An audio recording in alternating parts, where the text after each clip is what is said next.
Sometimes the most terrifying stories begin on the most ordinary days. It was February 8th, 2017, in Columbus, Ohio. A chilly Wednesday evening, when the streets glowed under streetlights and the city carried on as usual. For 21-year-old Reagan Tokes, a senior psychology student at Ohio State University, it was just another day. Classes, a shift at work, in the anticipation of going home to rest before doing it all again. But that night, she never made it home. What followed was a case that would horrify a community, expose flaws in the justice system, and spark a legal movement that would bear her name. This is the heartbreaking, twisted, and infuriating story of Reagan Tokes, her life, her dreams, and the monster who took it all away. Reagan was everything people hope their children will grow up to be: bright, ambitious, loving, and full of life. Born in Toledo, Ohio, she excelled academically and was deeply close to her family, especially her parents and younger sister. She had a natural gift for connecting with others, which made her perfect for her chosen career path: psychology, with dreams of helping people struggling with mental health issues. At Ohio State, she balanced the chaos of college life with grace. She worked part-time at Bodega, a trendy restaurant in downtown Columbus, where her co-workers adored her warm energy and quick wit. Reagan wasn't just smart, she was kind in a way that made everyone feel seen and valued.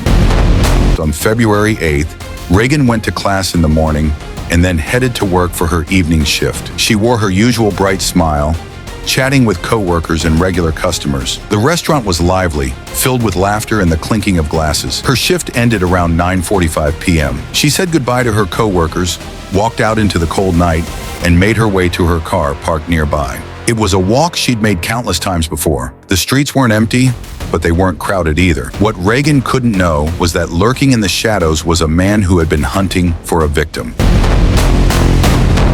That man was Brian Goolsby, 29 years old, a career criminal with a violent past. He had been released from prison just 3 months earlier after serving time for kidnapping and robbery. Despite his record, Goolsby was living in a state-monitored halfway house. He wore an ankle monitor to track his movements, a fact that would later expose the shocking gaps in Ohio's parole and monitoring systems. On that night, Goolsby armed himself with a gun and prowled the city streets, looking for someone vulnerable. His target became Reagan.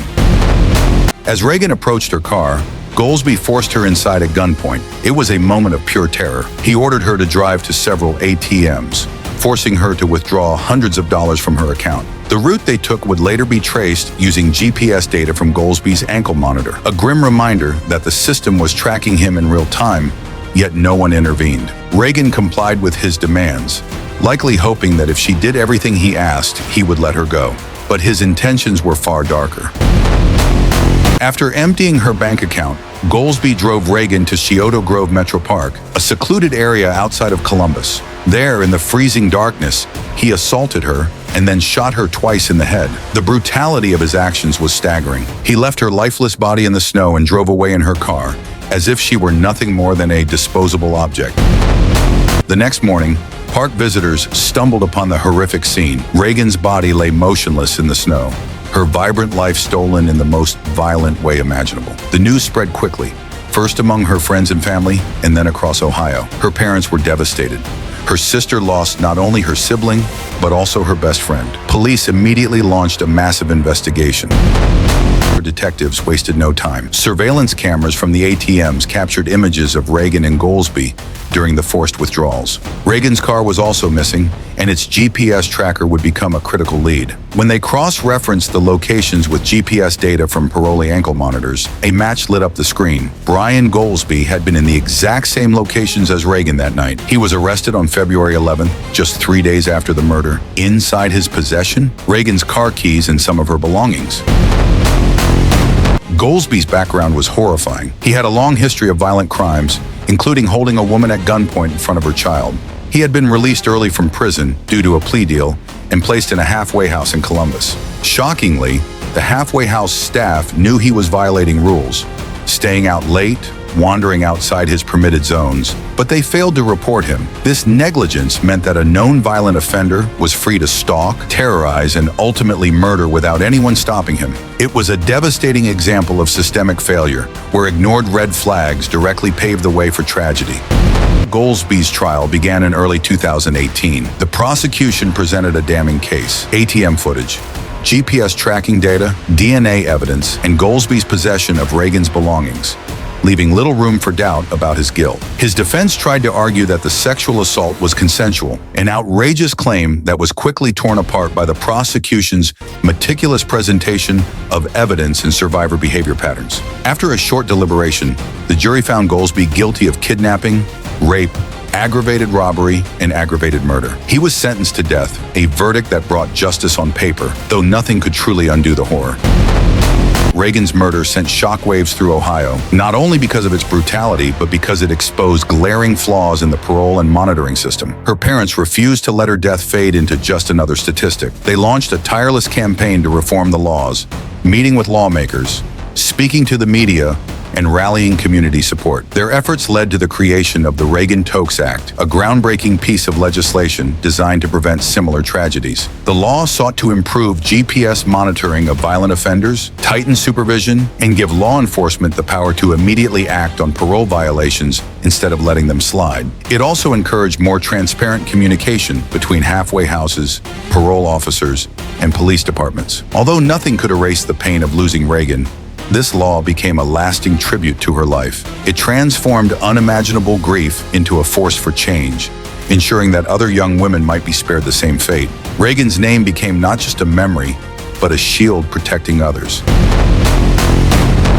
For Reagan's family, the nightmare did not end with the verdict. The absence was constant: her empty chair at family dinners, her silent phone, the unfinished plans she would never complete. Her father, Toby Tokes, became a relentless advocate, using his grief as fuel to speak out about systemic failure and the urgent need for reform. His message was always the same: no other family should endure what we have endured. Her friends remembered her as vibrant, compassionate, and full of life. Someone who could make you laugh even on your worst days. She loved to help others, dreamed of a future filled with purpose, and had the rare ability to make everyone around her feel valued. Her stepmother and mother have spoken openly about the daily struggle of living without her. Some days the grief is overwhelming, yet they continue to push forward, determined to honor Reagan's memory, not with silence, but with action.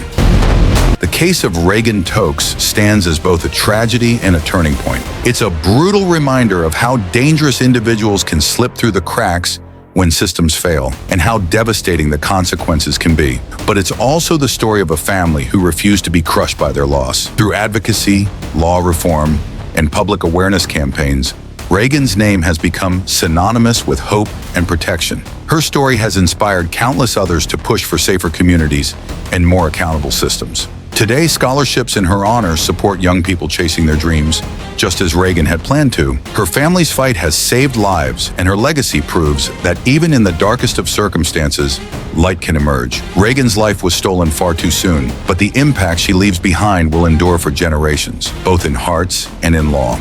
This was the story of Reagan Tokes, a young woman whose life was stolen by a predator who never should have been free. Her story is a call to action, a plea for vigilance, and a testament to the power of turning grief into change. If you found this case as heartbreaking and infuriating as I did, don't forget to like, share, and subscribe for more deep dives into cases that demand to be remembered.